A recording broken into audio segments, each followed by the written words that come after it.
Welcome to the Idea Talks, where we discuss big ideas. The Idea Talks is a bi-weekly podcast with Josh Tice and other leaders on big ideas for life, leadership, and ministry. And I'm your co-host, Drew Planencia, and we are glad you're here. For more information on this podcast, visit ideanetwork.church.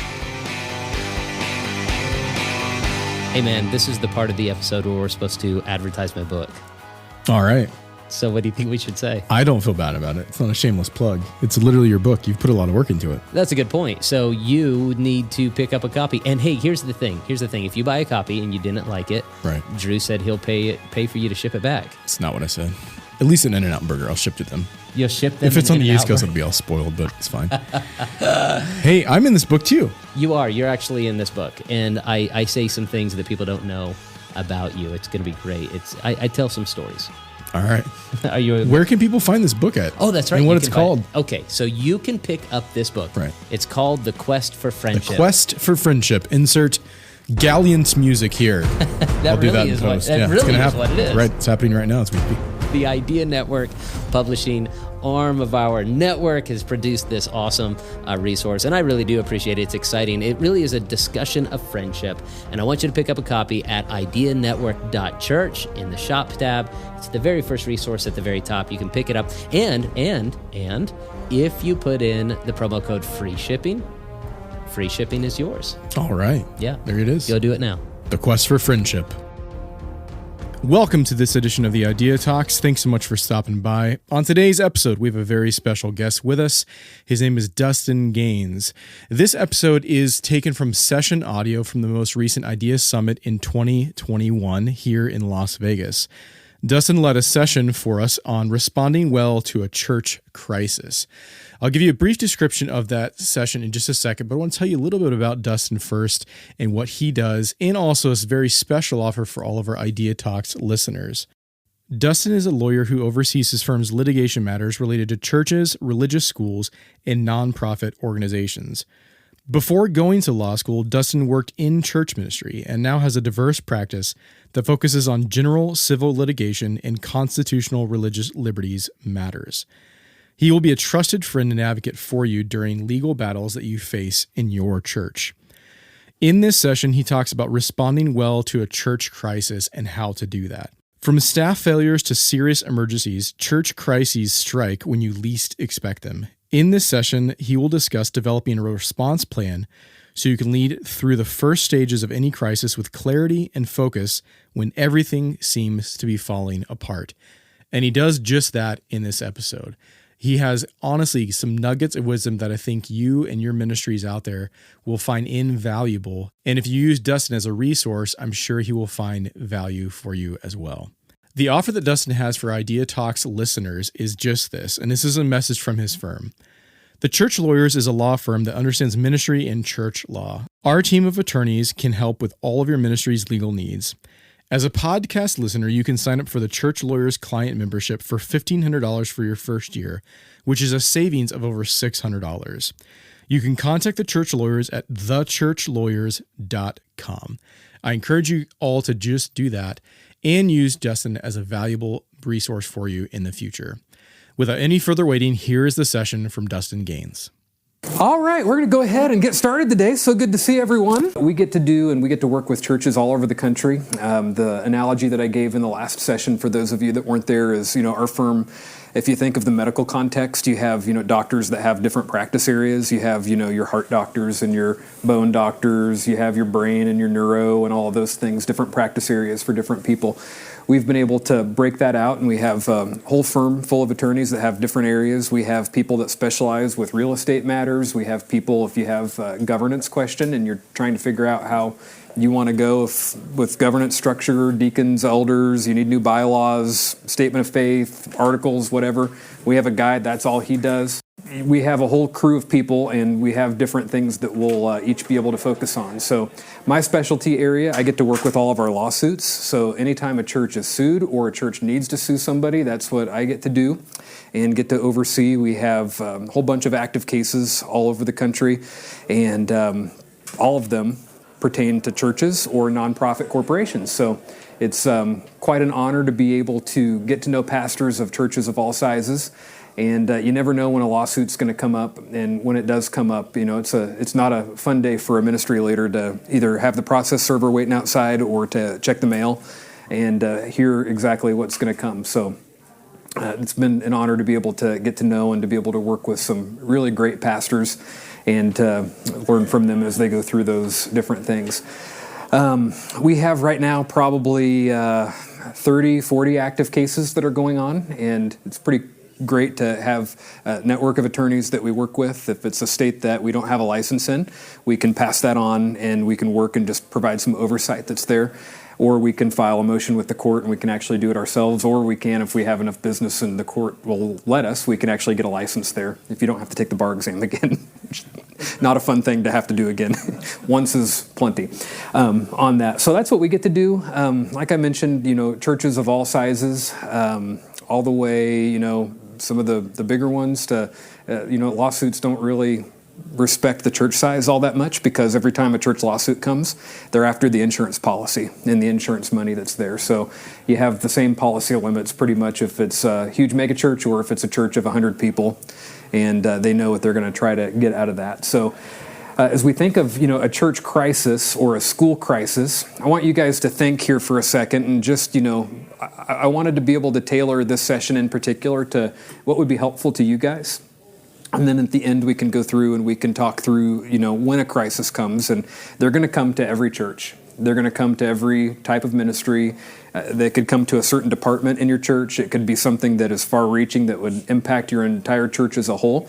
But we'll talk through some tools on what you can do to be able to navigate through that crisis really well and to be able to mitigate whatever PR risk you might have and go through it that way. So one of the awesome things that I get to do is we've worked with a PR firm in town as we go through these cases, and we've been able to learn kind of the ropes. So that's a service that we offer as well when these things come, because there's the court of public opinion and then there's the court of law, and we want to make sure that you can get through them both as unscathed as possible. So when you guys think of a church crisis, that's a good starting point for us. I mean, what do you think of for that? What are you afraid of?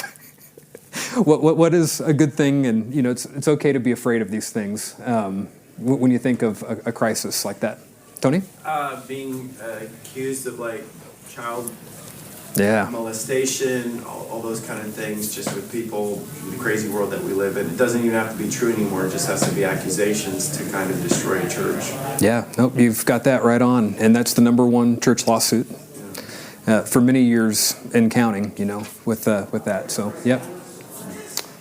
So what else? When you think of crisis, what else do you think of?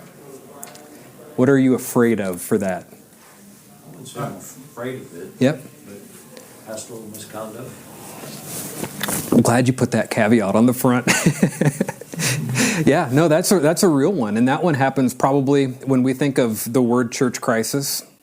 And when we think of this session, that is the number one issue that we have that comes across our offices and through our cell phones on the weekends. It's some sort of pastoral misconduct of some sort. And it's affairs, it's accusations of affairs, it's people making untrue statements. That one actually comes up. It was actually about a year and a half ago. There was a pastor of a church here in Las Vegas that it was a completely unfounded thing. There was a girl that made a false accusation. It was a teenage girl, had only personally talked to the pastor one time in a group context, and she made an accusation that he was inappropriate with her. And he called and asked, what in the world do we do? How do we walk through this? And we were able to, here's the meetings you have, here's how you address it, here's the groups, here's the people you communicate to, and here's what you say, put a statement. We were able to walk through all of those things. But that's the in the church crisis mode, number one. Anybody else think of anything? I'd say like some of the equal rights things, the LGBTQ, all the letters, coming in and demanding that your church treat them or do things that are against the Bible. I know there's examples of that. I mean, the bakeries and things that people get. No, it's a real true issue, and I got a phone call just yesterday from a Messianic Jewish church in Dallas So believe in salvation, but they follow some of the Jewish traditions that are there. And on the LGBTQ issue, there was a guy that was in the new members class on Zoom through COVID. And during that time, he tried to hijack the classes. And they finally were at their wits' end. They asked him not to come anymore. He came. He caused a problem. They had the police remove him. Every Sunday, he camps out across the street with all the banners and all the different things because of the intolerance that's there. And, what do you do in that situation, with that? So do you make a global sweeping statement to your church? I mean, do you reach out? He's reached out to the media and said that they were intolerant. Do you do a media campaign on your own and go through those things? But, just that exact thing. Akeem? On the same note, just being sued by LGBTQ community. We're in Oakland, which is San Francisco Bay Area, so that community is pretty prevalent, and a lot of those people attend our church, actually. So we have what we call a dream team, which is our serve team, and at least a quarter of them, which is a team of about 60, at least a quarter of them serve in our teams. And so I'm just, interested. Yeah. And, let's unpack that a little bit as far as it's good to talk through and to think, okay, we have the risk and we have the fear of what the crisis would be. I don't know, are you guys, is that a heightened concern for you guys because of the executive orders that we've heard of, or just because of the cases that we've had? In some cases, yeah. I mean, it's not as prevalent as it would be in Oakland around us, but we've had some things in town, come up. Yeah. When you think of the risk that would be associated with that, so, you guys have, number one, you have an obligation to stand by the scriptures and what you believe. You have the First Amendment on your side. So whatever happens, I mean, there is almost no stronger body of law that you have on your side that goes farther and deeper and more historically ingrained into the fabric of our society than the First Amendment. And that just means that you guys have the right to be able to worship freely, and you are able to, especially when we think of the LGBTQ, issues, you have the ability to hire and fire who you want to. You have the ability to, discriminate legally on things that secular corporations wouldn't be able to do. And, your job is that you're practicing your faith, right? You're not doing that to be mean and to be cruel. You're doing that because you've recognized and believed that you answer to a higher authority than what the political culture and climate and all of that is that's out there. So you have the law on your side, but you don't want to be the church that's on the news for being intolerant and all the different things that are going on. So yeah, definitely. So I can hear you completely and loud and clear on that. Anybody else think of anything? We deal with all sorts of them. I mean, we had one a couple years ago. It was a school, and one of the high school students was found murdered 3 blocks in a ditch from the school, and it was another student in the school that did it. And you hear about things like that, and what do you do? I mean, obviously the news helicopters are going to be circling and all of those things. So there's a huge interplay as it comes to the legal on it, but just about everything that we're going to talk about here today is going to be how to navigate through it from a public relations standpoint. And the Bible has a lot to say about how we say things, right? Can you guys think of any verses on that? Like, He that answereth the matter before he heareth it. Yeah. Falling in shame. Yeah, great verse. Yeah. Soft answer. Yeah, turns away wrath. Yeah, that's what I was thinking of. What is that, Proverbs 15? Yeah, Proverbs 15:1, I think, with that. But, it's really important, it's wise of us as leaders with whatever we say. We can diffuse a difficult meeting, a difficult conversation, if we just are able to articulate it in the language and in the tone and all of those things. So what we're going to talk about today is, and a good way to get us going is, a tale of 2 crises, and we're going to look at this. So you guys remember the Boeing 737 MAX stuff that happened with it being grounded? All that it was not all that it was. There was a huge plane crash a couple years ago on the Boeing 737 MAX, and Boeing acknowledged that there was fault in the design of the aircraft. So 300, I think either 240 or 340 people died as a result of the airplane crash. And the Boeing 737 MAX had now a track history of being an airplane that crashes. You couldn't trust it anymore. So when Boeing found that out, here's the statement that they released. So it's copied and pasted exactly. So in consultation with the FAA, NTSB, which is the National Transportation Safety Board, and its customers, Boeing supports action to temporarily ground 737 MAX operations. So I want you guys to critically think about this. Pick it apart. I mean, I'm going to ask you at the end. I mean, what do you feel about your confidence in Boeing, and what do you feel about this statement here at the end? Boeing continues to have full confidence in the safety of the 737 MAX after it just crashed and killed 340 people, and there's now a track history of it. However, after consultation with the U.S. Federal Aviation Administration, the U.S. National, or the NTSB, and aviation authorities and its customers around the world, Boeing has determined, out of an abundance of caution and in order to reassure the flying public of the aircraft safety, to recommend to the FAA the temporary suspension of operations of the entire global fleet of 371 737 MAX aircraft. What do you guys think about that? They've just admitted huge fault. Yeah? Yeah? In other words, they're continue to have full confidence. However, Yeah. I think that's key. However, after the consultation with FAA Yeah. and TSB, Yeah. we admit that we have a fault Yeah. in our aircraft. Yeah. What else do you guys think? It's good. What do you think of that statement there? I mean, do you like it? I don't feel like they're admitting fault. I feel like they're just complying with recommendations to Yeah. go on with the investigation. So this was the first article released after the crash? This was the press release that Boeing issued. Yeah, so I'm thinking about the families that died. Yeah. Yeah. Yeah. There's no Yeah. Yeah. remorse, there's no apology for the families. Yeah. They're worried about their product. Yeah. That's right. So how do you think that plays for something like this when that goes on? Plays terrible, doesn't it? I mean, I don't have, I'll tell you this, I've never, and I probably do this way too late, but I've never one time in my entire life of flying picked up that little flight card on the seat in front of me to look to see what kind of a plane I'm in. But I do it every time now. And it's too late. If I look down and saw 737 MAX, there's not much I could do except, send one up for safety. And How do you defend that statement?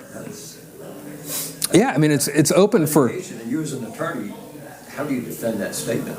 Yeah, and what they're saying is that, well, we have full confidence that it's there, and it's going to be used against them later. I mean, and that's the thing that they have to be thinking through is, it's everything you say can and will be used against you. And when you have a parallel civil case with a crisis that's going on, what you do and how you handle the crisis is going to directly impact your parallel civil case that you have. So anyway, we're going to come back to this. We're going to do some redrafting a little bit later.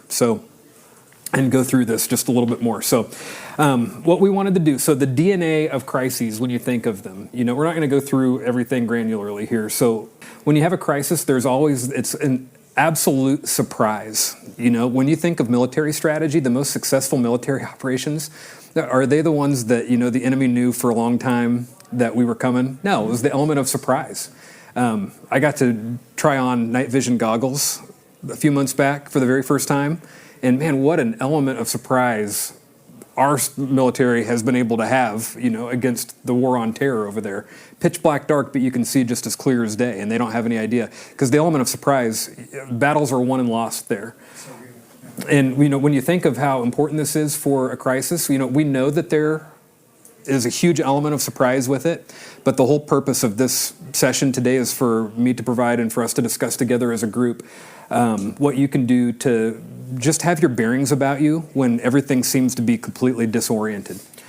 So there's rarely a warning, often unprepared, usually no pre-planning. We're going to solve that here today. Insufficient or misinformation. When the word comes down that there was pastoral misconduct or a staff member was have a case active right now where nobody said anything, but the senior pastor moved his secretary into his office and her desk was in there. That kind of stuff goes on in churches, and now she's on a media tirade in Florida because of everything that's going on, and nobody, well, is that true that he moved her desk into there? Was it more than one affair that he had? Was it, and all the different things go along.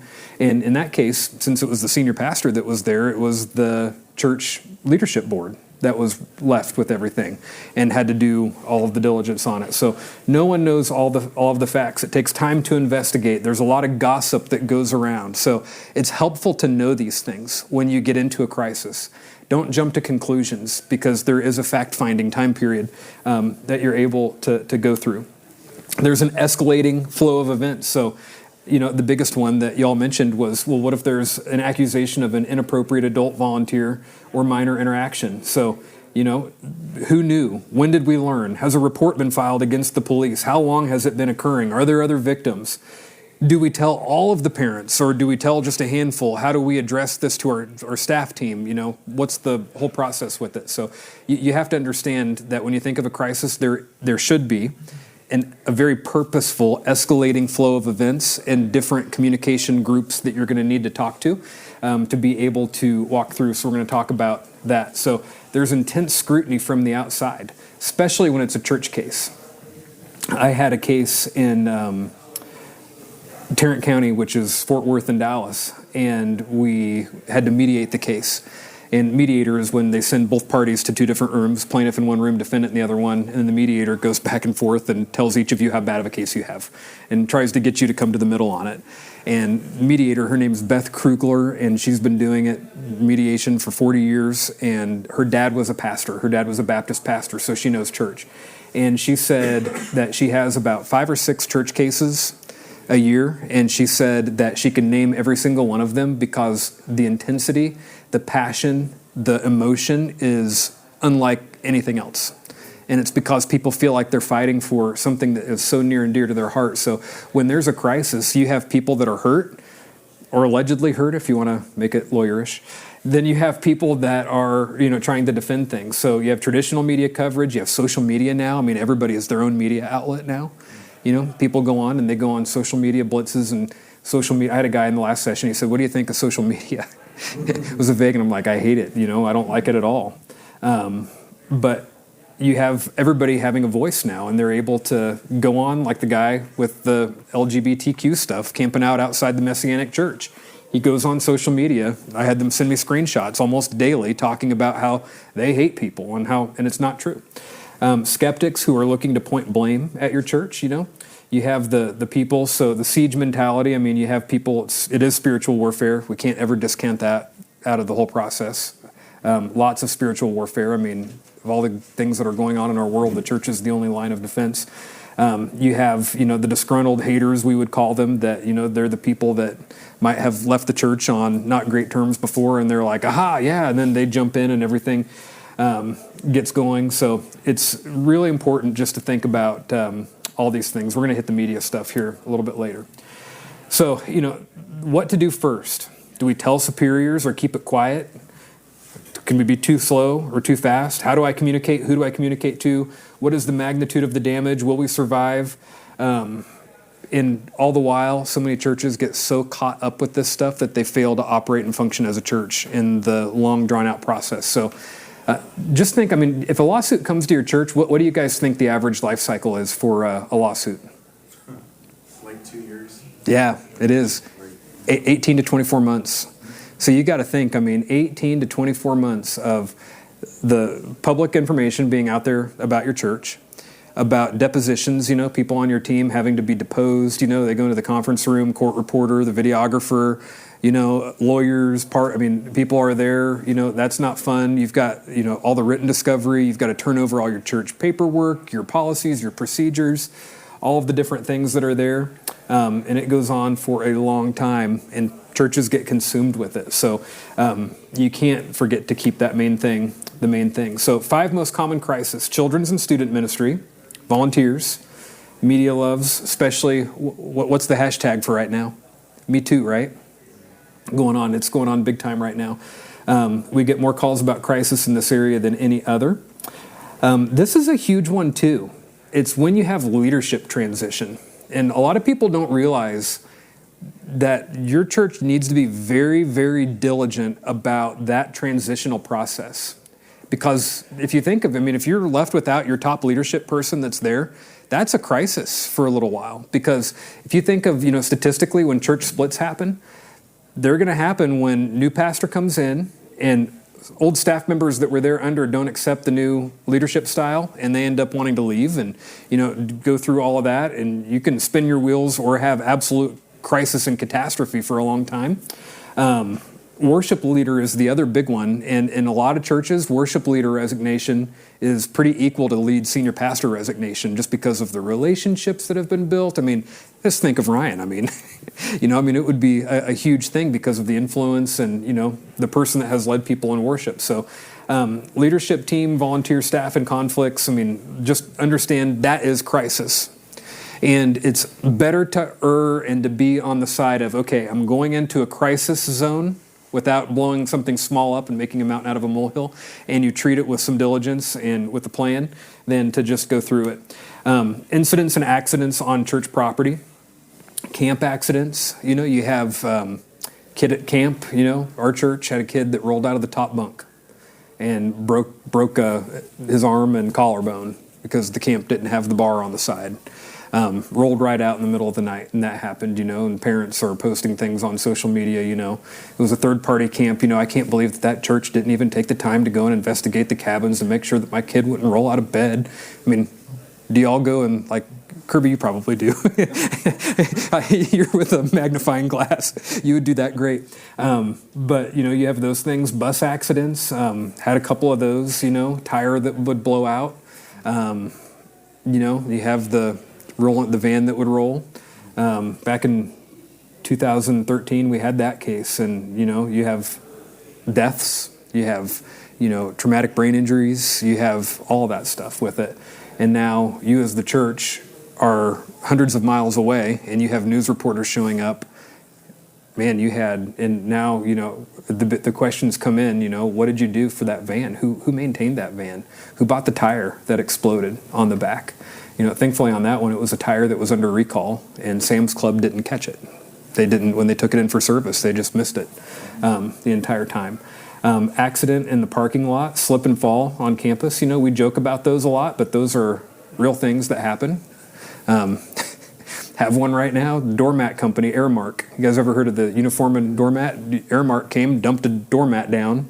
We have one with the security camera, halfway folded over, and somebody came and tripped on it an hour later. But, it shattered the knee, and, she just fell down, and both kneecaps, hands were full, all of that. Shootings, huge one right now. Especially in the age of, you have mass shootings, but then also a very appropriate time to be able to mention this, but, what are you doing as far as training your security team? If you have armed security people that are there, you as the church, you have to just stop and think about this. You as the church are asking an armed person or a person that has a license to carry or a concealed handgun license. You're saying, I want you to bring your gun to our campus, and I want you to shoot somebody, and I want you to protect us if there's a threat. Never giving any training as to what's a threat, how to respond to it, never doing any evaluation as to what the person's decision-making process is, never making sure that they can even shoot the thing. They're 92 years old and, shaking like a leaf, Seriously, you have Barney Fife waiting for his moment. We have a company that we work with that does evaluations. They're in Dallas. They go through what they'll say, and they're the bad guys in this. They work nationwide. They're police officers, retired police officers. They'll come in, they'll put that's the best one that I've seen. They'll put a written response plan together for you as far as what to do, and they'll provide training and screening, and on average, they fail out 25% of the then existing security force. And that's hard, but it's objective. They can't shoot the gun the right way. They can't make decisions. They do a little bit of a psych profile. It'll look a lot better on you when the gun goes off accidentally to say, well, yeah, we just knew he had his license and we just asked him if he would come. You're not going to be that flippant with it, but that's what they're going to get to, and it'll even be worse when you're being cross-examined through a lawsuit with it. But you would be able to say, well, we took this really seriously. We even had, a third-party professional come and screen, and he qualified. And he passed a psych exam, and he didn't only qualify, but he was exceptional in his qualification. And we would have had, nothing to, you see how even your preparation is going to change the whole narrative when a crisis comes. And that's why it's important, because you're able to play offense with these things instead of just defense the entire time. Are there ever any crisis over policy or vision changes in a church? Always. And you're going to have people, financial issues, embezzlement or mishandling of funds. Man, that one, churches all the time, hundreds of thousands of dollars with embezzlement. Make sure you have insurance policies that are in place to be able to provide some of that money back. It's such an important thing. when you can go through all of those different things. So all of these different things are here. You can think through all of the different crises that can come. So reputational costs. You just think through them, and it's going to cost you a lot of money. It's going to cost you a lot of reputation, and you get it. Crises are bad. We're not going to. You can look at that a little bit later. So develop a crisis plan. So crisis comes up. Have a plan in place, and we're going to walk through that here today as far as what you can do. Was at a event it was a different church planners event about a year ago in Alabama. And a guy came up afterwards, and he said, "Man, I don't even know if we're in a crisis. There's an accusation against our senior pastor for child abuse, and then it's just this weird. And I mean, it was like the biggest crisis you could ever have, and they were doing absolutely nothing about it. So have a plan, be ready to go. And for that church, it was catastrophic. None of that staff is still there, and it's not doing well. So just determine what constitutes, know that in advance, set clear objectives, and okay, so here we go. So have a plan in place. Who is ultimately responsible for calling the shots on your team? This is a discussion that you need to have internally. Have a discussion about that. We're going to see this a little bit later. Most of the time, it's best if it's not the senior pastor of the church. Why do you think that is? Why do you think that it's best if it's not the senior pastor? What are your thoughts on that? He's too distracted with some of the details to really zone in on these areas. Okay. Yep. And if just the way the church works, but like in my case, I'm the founder of it. Mm-hmm. I go down, the church goes down. Yeah. So That's a nice way of saying, yep, that's exactly it. Conflict of interest. Thank you. Like knowing people you're just counseling. Mm-hmm. He has an invested interest. Yeah. Did that come across as, I would say, favoritism? You understand what I'm saying? Sure. Yeah. Lack of trustworthiness a bias that could be there, and you think through, especially the idea of you have the lead pastor that's up. And that guy has to go and, deflect media questions, deflect families, and, if you have to deal with the parent group, has to deflect all of these different things. And then they have to get up and they have to preach in church on Sunday. And you just go through that whole process. It's best to have a competent, capable, trustworthy person that is able to go through and, if you like to have control, which a lot of senior pastors do, it's hard to let go of that, but it's really in their best interest to do that. But you can regain a lot of that control by what the next parts of the plan are. Yep. We do, and I know even from police work and from all those years, we always had a PIO, public information officer, and they are trained in how to deal with the media. They are trained in how to answer the questions and to not come across as being evasive. And we talked about the no comment answer is typically not the best answer. No. So that might be a good thing to have within the ministry.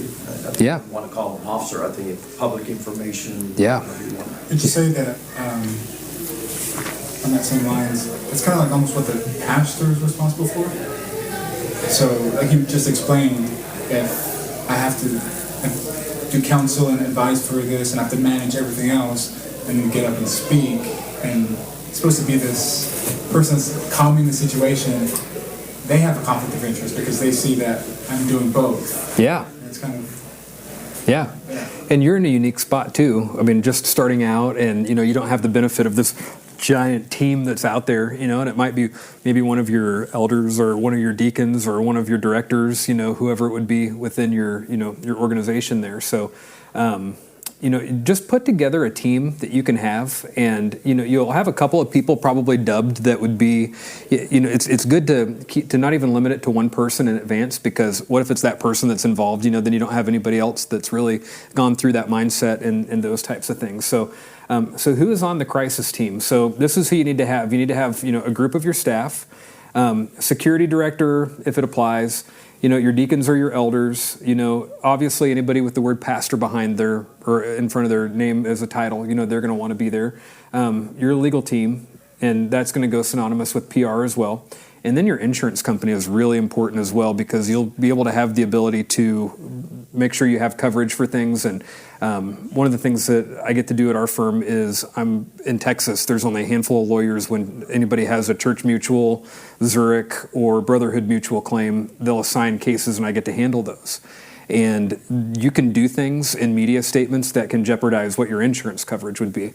And you have to run and get clearance from your insurance company, because for a lot of like the child abuse cases, mainly anything that we've talked about here today that you would have a parallel civil suit, you're going to have insurance coverage that's going to be paying your lawyer. They're going to pay any damages that come out of that as a result. But you don't want to do anything to jeopardize coverage, and you want to make sure that you're talking with legal as quickly as you can so that you can provide notice to your insurance company. Because if you don't provide notice to your insurance company immediately, you could also forfeit coverage there as well. So it's really important for that. So that's the team that you have. Best spokesperson, it's not the congregation. That's just kind of a what if type thing that's there. So how to engage the media. So questions are coming in, with the media. Here's the first piece of advice: is have a plan and be disciplined with the plan. And you have to understand the media is not on your side at all. They want to be able to have a story. They don't care about your church. They don't care about helping you. They don't care about any of those things. And they're going to tell you that they do every single time. I'm defending Village Church in Highland Village in a case. And when that lawsuit was filed, it was like crazy. I mean, it was like everybody in the world, the New York Times, Flower Mound, Dallas Star Telegram, all of the places, all the different news channels and all of that. And we had PR firm people that worked with it, and I was really glad. We're like, here you go. You guys, you can take this and you can go. And they did a great job with it. But that was their number one piece of advice on that, was have a plan and be disciplined with it completely. And here's what it is. So consult with a legal PR counsel to navigate through the process. That's step number one in the plan. Have outside counsel to help you. What is the benefit, do you think? And this is really important, and I want us to discuss this for a second, just so that what is the benefit to having outside counsel kind of come in at this point? The crisis strikes, you have a plan that's in place, you have a team that's assembled already, you kind of know, all right, I need to bring in somebody from the outside, but what is the benefit of that? No bias. Yeah? Yeah, what do you mean by that? I'm saying sometimes from the inside you can't see errors or the faults or whatever. You automatically think that teacher would never do that, or we're innocent or whatever, and somebody from the outside can give you more of an honest opinion or perspective on it. Yep, they're not going to gloss it over and tell you what you want to hear. It's not like, if you work in a subordinate position on a staff team, you're not, you can speak freely and more truly and honestly to whoever it is that you're talking to. Yeah, anybody else? Just takes all the emotion out. Yeah. They just stick to here's the facts, here's the plan, here's how you handle it. Yep. So it's a lot easier when the emotion's pulled out to have that discipline, right? That's there. And discipline is a really important word, and we'll talk about why here in just a second. So number 3, draft. So just internally amongst yourselves, do this as quickly as you can, and your team that you have, your outside third-party team, will thank you for this, because your third-party outside team was not there. They've not lived through this with you. They don't have all the facts, the defensibility. The Village Church case that I told you, it's a great case. Rarely do you hear of, you always hear the false accusations being made against people. This is one, and you always hear also of churches just trying to cover their backsides on things, with it. This was truly a case where everybody at the church is adamant that this guy did not do what he's being accused of. There was no opportunity for him to do what he was accused of. The accusation was that he went into a girls' sleeping dorm there at the camp at between midnight and 1:30 in the morning during a camp week, and there was a rectangle footprint, and then off to the side there were sleeping rooms. In each sleeping room seated 30 people. Common area in here, adult leaders would come out and sit on the couches. If you've ever worked at camp, if you as an adult counselor can get 5 or 10 minutes of freedom, hallelujah, you take it when it's a long, grueling week. I know how that is, except I never found that 5 or 10 minutes of free time with you guys. They take it. So you have adults that are out here in the common area, and then you have these rooms off to the side. The accusation was after lights out, and there's always at least 3 adults within the sleeping area. After lights out, this guy came into the common area, sneaked past the adults that were out there, which there were multiple, sneaked into the room after lights out at camp within the first 2 hours of lights out. And what do we know about camp? Beginning of the week, too. What do we know about camp when it's lights out time at the beginning of the week? Nobody. Yeah. That is really an important fact in this whole thing. And that he groped an 11-year-old when he got into the room, and she never said anything about it until later. Other facts, we find out that in the family, I mean, she broke down, mentally, and she broke down, spiritually, socially, all of those things after camp, and parents were reeling, and, well, what is wrong with her? What's going on? Were you abused? Uncle is like one of the lead FBI sex crimes profilers. She's consistent with abuse. So mom made it into this. She's abused. They badgered the DA. The DA finally brought charges against the children's pastor of the church and sat on it. They continued to badger. So they got a grand jury to indict him. And now you have a criminal case. Then the civil case comes. And then the village church abuses kids now, is what you're hearing in the news all over the place. They harbor it. They have no care for victims, all of these things. And I can tell you, as their lawyer on that, they are the exact opposite. I have been so proud to be able to defend. They did everything. I mean, their care for children, it was extensive beforehand. The classes that they took people through, the measures that they took to be able to keep kids safe, all of those things. Just in the documentation to be able to support it and all of those things. But here's the case. And at that moment in time, that's how the media is making out the village church.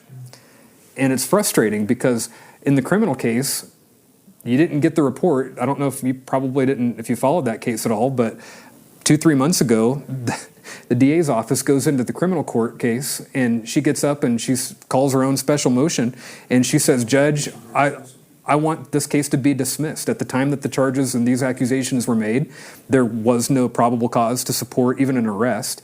There was no probable cause at the time that the grand jury indicted. There was no probable cause at the time that and there certainly isn't here today, so we're withdrawing everything.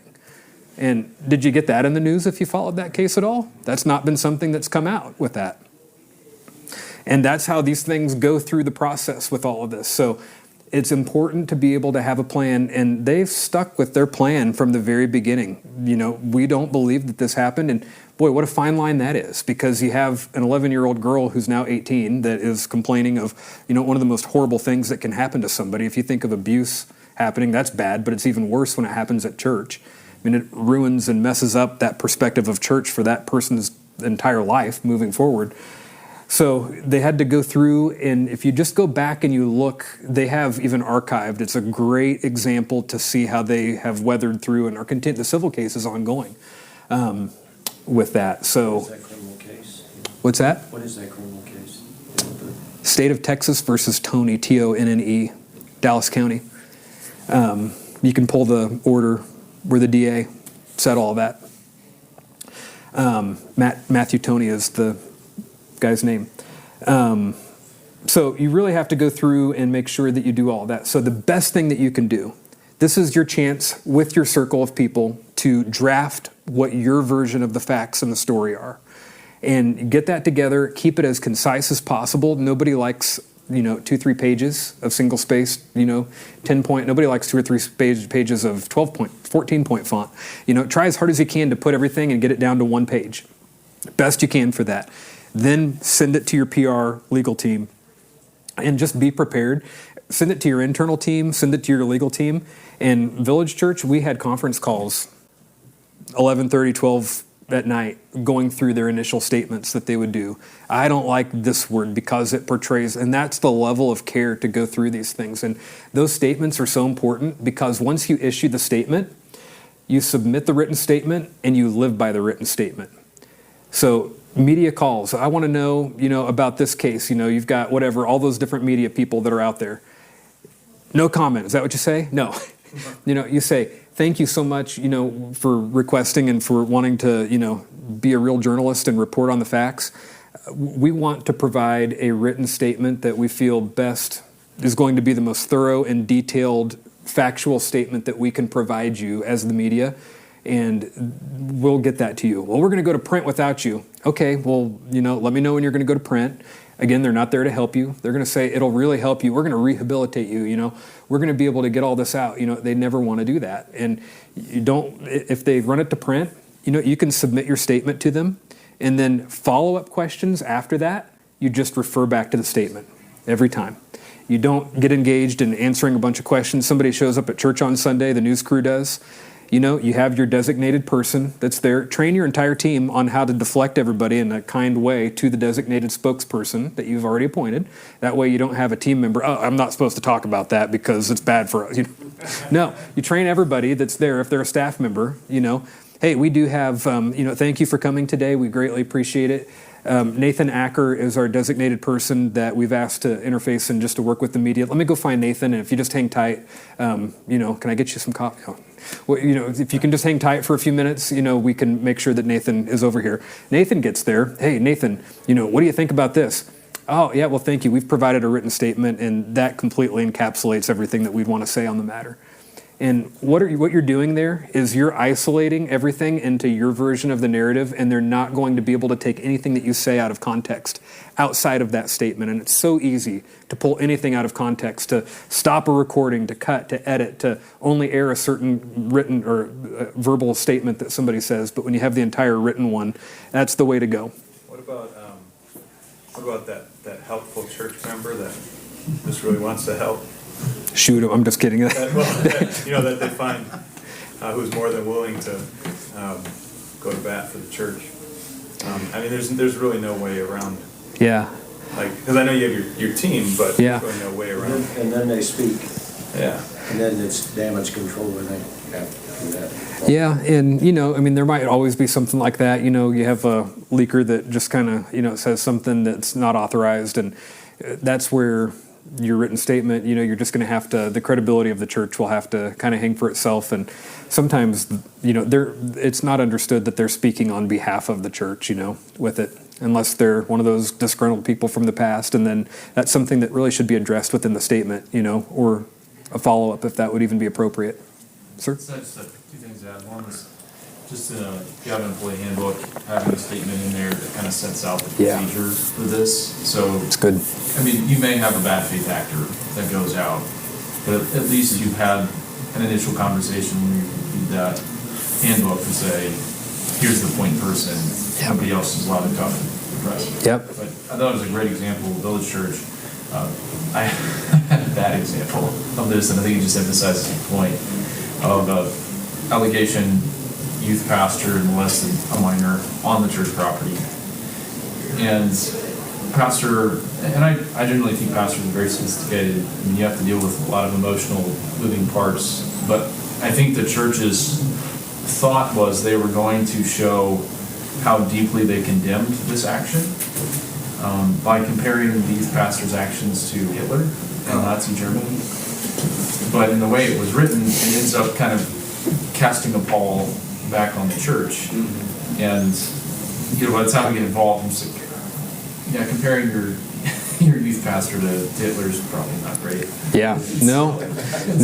Having somebody like Dustin or a firm to assist you with each word, I think is really critical. Yeah. It's like you hired somebody that reminds you of Hitler. Way to go. Right, exactly. Good judgment, man. Yeah. That's great. The examples are, one of the things that, once you get your media piece, the statement, you've kind of cranked that out and you've had it, it's then good to change your direction as far as, okay, who do we internally need to communicate to? And there's going to probably be different layers of, people that you need to communicate to. You've all heard the old adage of you communicate up first and then out first and then down the chain, and that's really a good principle to operate by. The way that would work if there's a child abuse case, you want to talk to all the parents. And that's going to have its own statement. It's going to be different than the media statement. That's going to have its own deal. If it's big enough that it's going to affect the whole entire church, you're going to need to address it, and you're going to need to deal with it within your weekly gathering, your Sunday morning service, your biggest one that you have. And we're going to be able to take a look at what your service flow is and recommend the appropriate time within that to be able to say it. and go through those things. So, I mean, you're going to have all those different things. You're going to have a parent meeting, and at the parent meeting, we would encourage you, if you have a child abuse case, and we will work with you on this, you have the police department and the lead detective that's investigating the case, have him there in the room with you, and have him in the back, and have a stack of his cards right there as well. And when you're there talking to all the parents that are there within your statement, if you feel like your child also has been victimized by this, we would recommend that your first person that you talk to is that detective right there in the back. He has a card. We don't want you talking to us first. We want you to go, and we want you to work and cooperate completely with law enforcement. And that's the best thing you can do, because, I mean, the opposite of that is, before you talk to the police, come talk to us, so that we can try to mitigate that, And that happens a lot, and it has happened a lot. And, we wonder why victims of these things have such a bitterness and such a frustration towards church, because a lot of this has happened.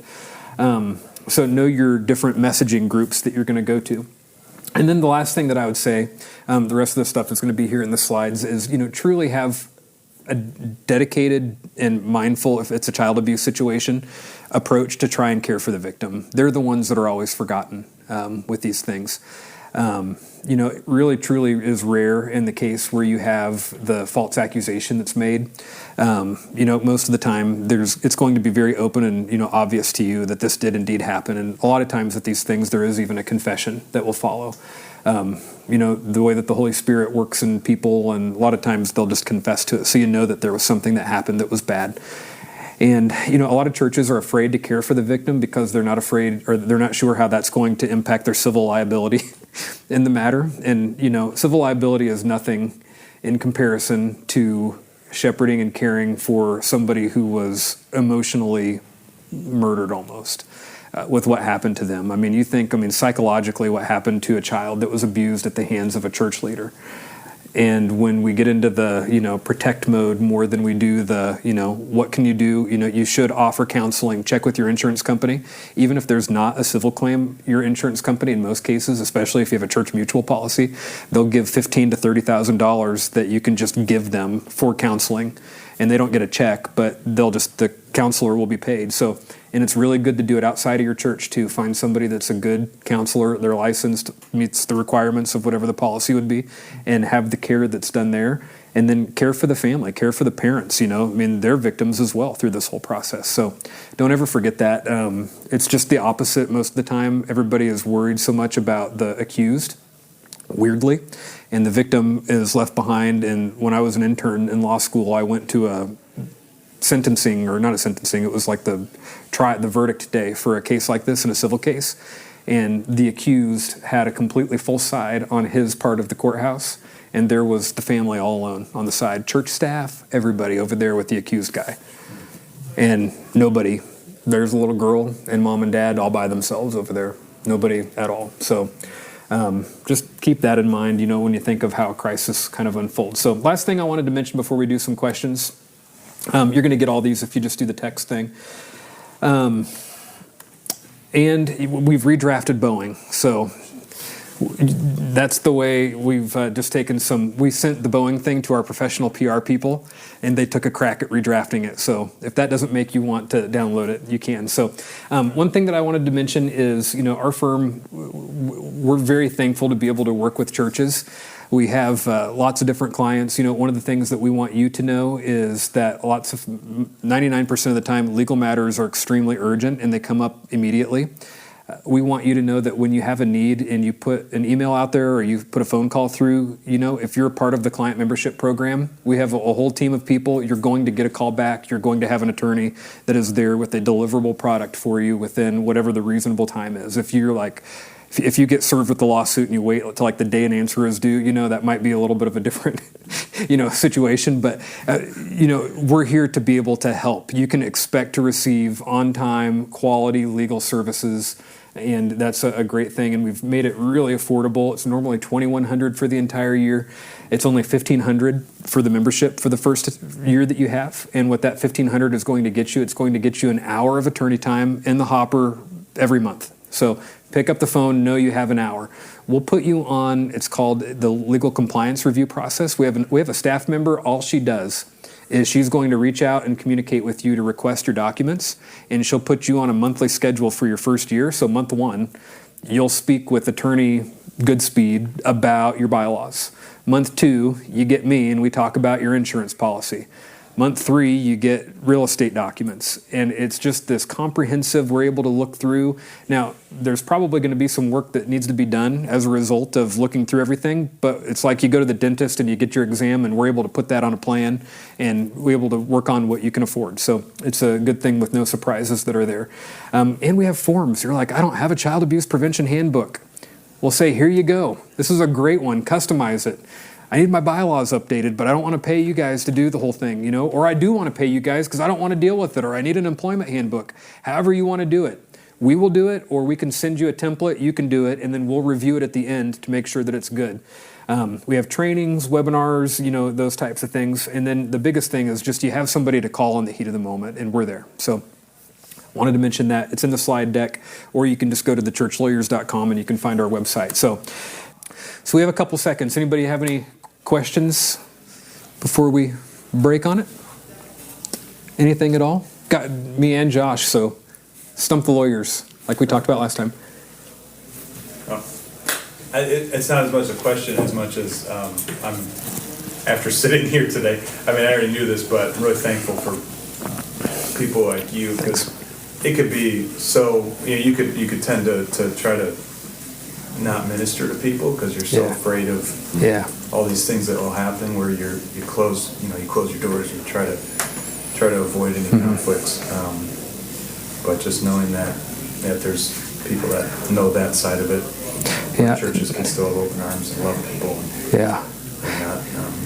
not restricted. And we love to do it too. I mean, one of my favorite things is because it's so unknown with these things, you know, like when a pastor calls, I mean, really terrified. You know, I've got the news, I've got this family, I've got all these things, you know, what in the world? I mean, there's like absolute, just like, I don't know what to do, you know, because we've gotten to go down that together. We just take it as one of the highest honors just to be able, okay, we've been down this 100 times. Here's what we're going to do. It's going to be okay. And to go through the process with it. So thank you for that.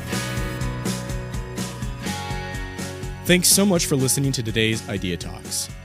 If you would like to reach out to us, drop us an email at joshtice@ideanetwork.church. If you benefited from this podcast, we ask that you take a moment to show your support by subscribing, rating, and reviewing the podcast on iTunes. Thanks again for joining us, and we will see you right here again at the Idea Talks podcast.